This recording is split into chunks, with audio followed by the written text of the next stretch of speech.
Olá a todos e a todas, eu me chamo Jonas Vasconcelos e estarei aqui com vocês em mais uma aula do nosso componente de Metodologia da Pesquisa no nosso curso de especialização em Direitos Humanos e Contemporaneidade.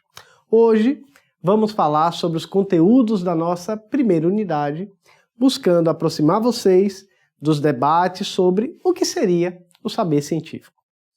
Em uma primeira aproximação, podemos caracterizar a ciência como um saber que resulta do esforço humano voltado a tentar compreender uma realidade, seja ela natural ou social. Quando a gente investiga com mais afinco, na verdade, vemos que emergem variadas perspectivas sobre o alcance, a exatidão, ou até a capacidade de realização desse esforço. Fugindo daquelas visões simplistas que tratam a ciência ora como um sinônimo de verdade absoluta, ou ora como apenas uma mera opinião, igual a qualquer outra, a literatura de apoio nos oferece uma caracterização mais sofisticada, percebendo a ciência como um processo, pois sempre inacabada e sempre em transformação. Vejam, a ciência é um processo porque a realidade em si é dinâmica. Ela está em constante mutação. A ciência é também um processo porque a nossa capacidade de conhecer também está em constante transformação.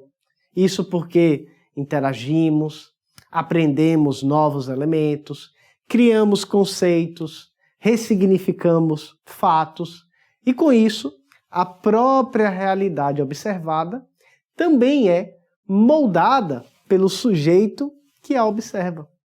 Ou seja, o saber da ciência resulta dessa dialética entre o sujeito que investiga e a realidade que é investigada.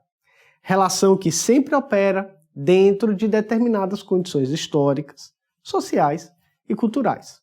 Com isso, já podemos perceber o mito da neutralidade científica, tão típico da visão positivista, que pressupõe a ideia absurda de que o sujeito somente faria ciência se não contaminasse o objeto com seus valores, colocando-se supostamente em um ponto de vista fora das determinações culturais, sociais e históricas de seu tempo.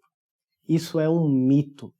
Isso é um mito porque todo ser humano é, por excelência, um ser valorativo e condicionado pelo seu tempo, pelo seu contexto. Pensar o contrário é pensar igual àquele personagem da fábula do Barão de Munchausen, que achou que poderia se salvar do afogamento puxando a si próprio pelos cabelos. Ok, professor, mas sendo a ciência esse processo para conhecer a realidade, que deriva da interação entre o sujeito e o objeto, no que é que ela se diferenciaria de outros saberes, como o religioso, o artístico, o político, entre outros? É nisso que entra o debate sobre o método científico. De origem grega, o termo método etimologicamente se aproxima da ideia de caminho. Ou seja, na busca do conhecimento, podemos extrair dessa palavra um sentido de função instrumental. Por quê? Porque o método ou o caminho se estrutura como a rota que liga dois pontos, o estado de ignorância ou ponto de origem, com o estado de conhecimento acumulado, que é o ponto de chegada. Muito bem, apesar dessa primeira aproximação conceitual, é importante salientar a vocês que o conteúdo desse método varia de acordo com a diversidade de perspectivas filosóficas e científicas existentes na história do pensamento. Ou seja, há uma multiplicidade de sistemas e conceitos em torno do que seria o método científico. e, por isso, uma multiplicidade de visões sobre como fazer a ciência. A exemplo do empirismo, do racionalismo, do materialismo, do idealismo, entre outros. Em suma, podemos afirmar que, via de regra, a ciência adota como tarefa conhecer a realidade tal qual ela se manifesta, e não como gostaria que ela se manifestasse.